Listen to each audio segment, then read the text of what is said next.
iki 16 metų ugdymas privalomas, ne?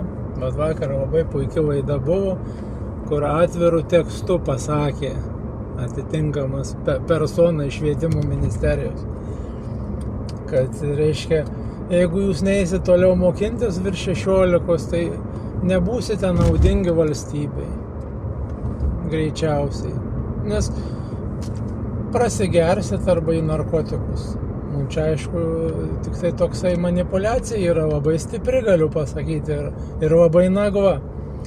Bet yra dalykėlis tas, kad iki 16 metų privalomas ugdymas tavo smegenis apvaisins.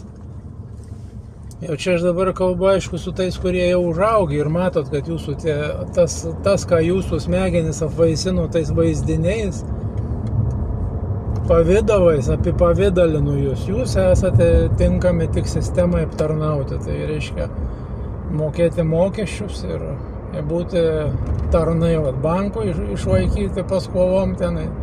Tai visai kitai, jūs nesate laisvi. Bet to nepripažinsi daugelis. Nes reikia į biudžetą įnešti, kaip sakant, lėšų.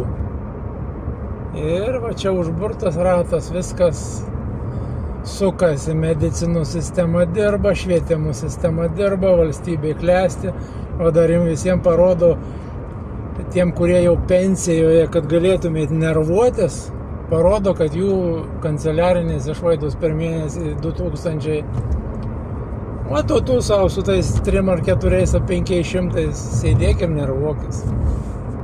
Norėsi savo galvą susitvarkyti, registruokis į pirmą nemokamą konsultaciją. Iki.